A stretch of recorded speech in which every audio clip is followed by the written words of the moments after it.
He did not unleash the Great Purge because the Soviet state was collapsing. He unleashed it when he was already winning. That is what makes this story so dark. By the mid-1930s, Joseph Stalin was no longer just another revolutionary fighting for position inside the Bolshevik machine. He had outlasted rivals, bent the party to his will, and turned loyalty to himself into the center of Soviet politics. But power did not calm him. It sharpened him. The system he helped build had already learned how to punish dissent, censor truth, and crush resistance. What changed under Stalin was something colder. Suspicion stopped being a weapon used in moments of crisis and became the normal atmosphere of government. Then came the murder of Sergei Kirov in December 1934, a killing that officially looked like the work of a lone assassin, but one that opened the door to something far larger. Kirov was not a fringe opponent. He was a major party figure, popular, visible, and in the eyes of some, potentially dangerous to Stalin simply because he existed as an alternative center of prestige. Whether Stalin personally arranged the killing has remained debated, though Khrushchev later strongly hinted that he did. What matters for the story is what happened next. Kirov's death became the political pretext for a new campaign of terror. And the first shock of that campaign was not aimed at foreign enemies, invading armies or armed rebels. It was aimed inward, at the party, at the revolution's own veterans, at the men who had marched through underground meetings, exile, civil war, and early Soviet rule, believing they were building a permanent new order. Stalin looked at that same generation and saw something else: memory, independence, and the dangerous possibility that people who remembered the revolution before him might one day imagine the party after him. So the Great Purge did not begin as a desperate act of defense. It began as a controlled act of political redesign. Its central question was brutal and simple. How do you build a state in which no reputation, no service, no past sacrifice, and no personal closeness to power can protect anyone? The answer Stalin offered was terror. Not the chaos of random violence, but the disciplined terror of an administrative system. Files, interrogations, accusations, confessions, trials, disappearances. The Soviet Union did not merely enter a period of repression. It entered a period in which fear itself became proof of loyalty, because only the frightened would obey fast enough. And once that logic took hold, the purge was no longer just about removing enemies. It was about teaching an entire ruling class that survival depended on silence. At first, the terror was dressed in the language of legality, almost as if the regime wanted the world to believe that this was not slaughter but procedure. That was part of the scandal. Stalin did not simply jail opponents in the dark and hope no one noticed. He staged guilt. He turned confession into theater and called it justice. Under NKVD Chief Genrikh Yagoda, the first big public trial opened in August 1936. On paper, it was a prosecution of traitors. In reality, it was a signal flare to the entire Soviet elite. Grigory Zinoviev, Lev Kamenev, and others who had once stood near the top of the Bolshevik hierarchy were dragged into court and made to confess to astonishing conspiracies. Treason, terrorism, plots with foreign powers, plans to murder Soviet leaders. The charges were sweeping enough to sound unreal, and that was exactly the point. In a system built on fear, the absurdity of the accusation did not weaken its power. It strengthened it. If anything could be said, then anything could be believed. If anything could be believed, then anyone could be destroyed. The public trials were only the visible surface. Beneath them sat the machinery of interrogation, intimidation, isolation, and fabricated or coerced testimony. The evidence presented in these trials, Britannica notes, came from preliminary examinations and confessions. The broader summary is even blunter, describing confessions obtained under torture or fabricated by the secret police. That meant the courtroom was not where guilt was discovered. It was where guilt was performed.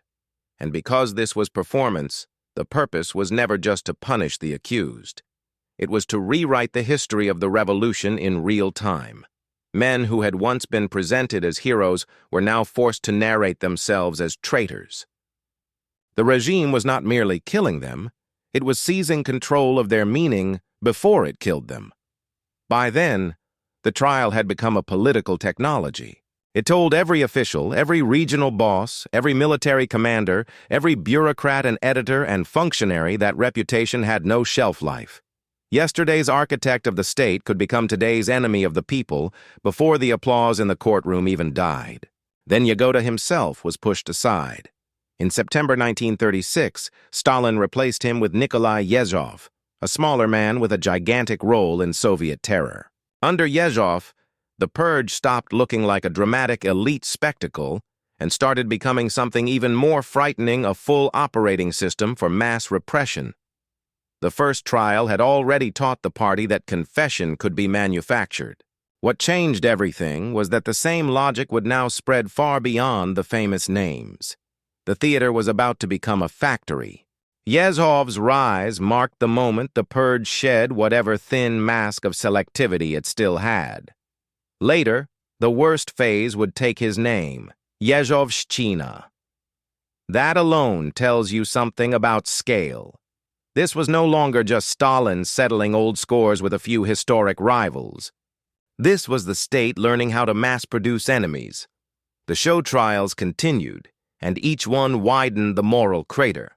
In January 1937, another major trial pushed the script even further, now mixing accusations of espionage, sabotage, terrorism, and betrayal into one all-purpose language of destruction. In March 1938 came the final great Moscow trial, pulling in figures like Nikolai Bukharin, Alexei Rykov, and even Yagoda himself, the former secret police chief who had helped prepare the first trial only to find himself swallowed by the same machine. That is one of the cruelest rhythms of the Great Purge. The men administering it were never outside it. They were simply closer to the blade. Trotsky, already in exile, was cast in absentia as the ghostly mastermind of the whole conspiracy web, though later evidence showed the treason plotting presented against him in the Moscow trials was fictitious. But Stalin did not need the allegations to be convincing in an ordinary sense. He needed them to be total. Every failed harvest, every industrial delay, every bureaucratic mistake, every foreign threat, every uneasy memory inside the party could now be tied to sabotage. And once sabotage becomes the answer to everything, terror becomes the answer to everyone. The NKVD, absorbed into the enlarged security apparatus in 1934, was no longer just policing the margins of Soviet life. It was redrawing the center. During the peak terror of 1937 and 1938, arrests and secret proceedings widened from party leaders to apparatchiks, regional officials, intellectuals, technical workers, and then to the general population.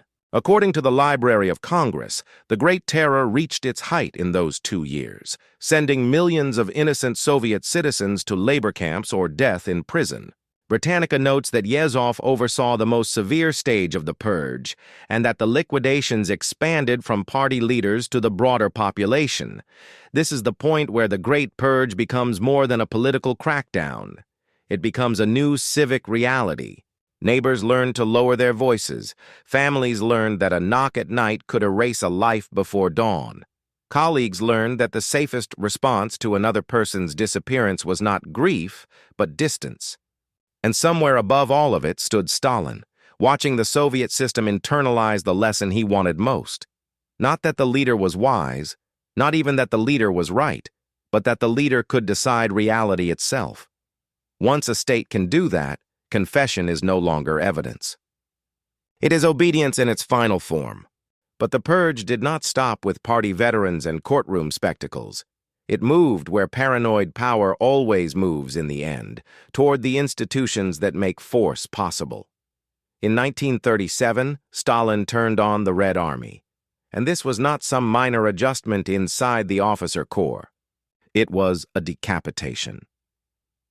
In May 1937, A drastic purge hit the military leadership, and on June 12th, Marshal Mikhail Tukhachevsky, one of the Soviet Union's most talented commanders, along with 7 other generals, was convicted of plotting with Germany and Japan, and then shot.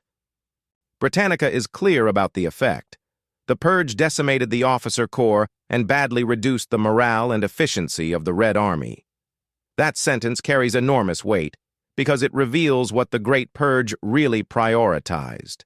Not competence, not institutional resilience, not national security in any normal sense. Stalin preferred a weakened army he controlled to a strong army that contained independent prestige. The same logic was applied across the state. More than half the members of the Communist Party's ruling Central Committee became victims. Tens of thousands of party officials, military officers, and security personnel were executed. Hundreds of thousands more disappeared into prisons, camps, and internal exile. And the terror did not remain confined to the top. By the peak years of 1937 and 1938, more than 750,000 people were executed, according to Britannica, while the broader system sent millions to labor camps or prison. This is where many retellings still underestimate the scandal. The Great Purge was not simply Stalin murdering famous Bolsheviks. It was a nationwide education in fear. It taught ordinary people that the state's categories could expand without warning. Yesterday, a traitor was a former opposition leader. Today, it might be a military officer, a bookkeeper, an engineer, a district clerk, a teacher, a neighbor, a husband, a daughter. You did not need to do something. You only needed to fit a story the state wanted to tell. And when terror reaches that level, it no longer depends on proof. It depends on circulation. Accusation flows downward. Compliance flows upward. Silence flows everywhere. By then, the Soviet Union was not only ruled through fear, it was socially reorganized by it. Careers were built on denunciations. Careers ended in whispers. Children learned to survive in homes where adults no longer finished political sentences. The purge also poisoned the state from within. Security chiefs, prosecutors, judges, and local officials competed to show zeal, because hesitation itself could look suspicious. That produced an atmosphere in which terror fed on incentives as much as ideology.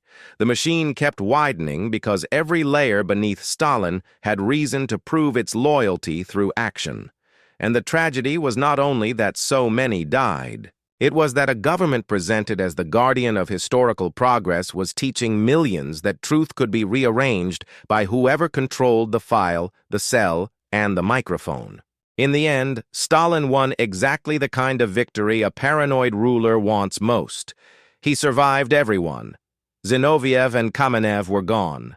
Bukharin was gone. Tukhachevsky was gone. Yagoda was gone. Then even Yezhov, the man whose name became shorthand for the worst phase of the terror, was removed, arrested, and executed in 1940 after Beria replaced him at the NKVD in late 1938. That ending matters because it strips away the last illusion that the purge was a campaign of moral cleansing. It was not. It was a revolving system in which the executioner could become evidence that the previous stage had gone too far, allowing the center of power to preserve itself while pretending to correct excesses it had designed. Stalin emerged from the Great Purge more dominant than ever, but the country he ruled had been permanently altered. The Soviet elite had been taught that proximity to power gave no protection. The security services had been taught that legality was elastic. The public had been taught that survival required adaptation to lies. The army had been damaged on the eve of the greatest war in modern history, and the revolution's original generation had been transformed from founders into cautionary ghosts. That is the larger meaning of the Great Purge. It was not simply a bloodbath, though it was that. It was not simply a succession struggle carried to monstrous extremes, though it was that too. It was the moment Stalin converted fear into the governing language of the Soviet state. After that, terror was no longer an episode. It was infrastructure. Even decades later, the memory endured because the purge exposed something universal about absolute power. Once a ruler can force people to confess to fiction, he is no longer merely controlling their bodies. He is invading the border between truth and performance. That is why this story remains so unsettling. The Soviet Union did not only watch enemies being eliminated, it watched reality itself become conditional on the demands of the regime. And that is what made the Great Purge more than a scandal of violence. It became a scandal of political authorship, where Stalin claimed the right to decide who had been loyal, who had been dangerous, who had always been corrupt, and who had never really belonged at all. But that was only the beginning of its legacy. Because once a state learns to govern by fear, it does not easily remember another language. The Great Purge ended as an event. Its logic did not. And in that sense, Stalin's deepest crime was not only the number of lives destroyed. It was the creation of a political order in which terror could masquerade as necessity, and obedience could be mistaken for truth.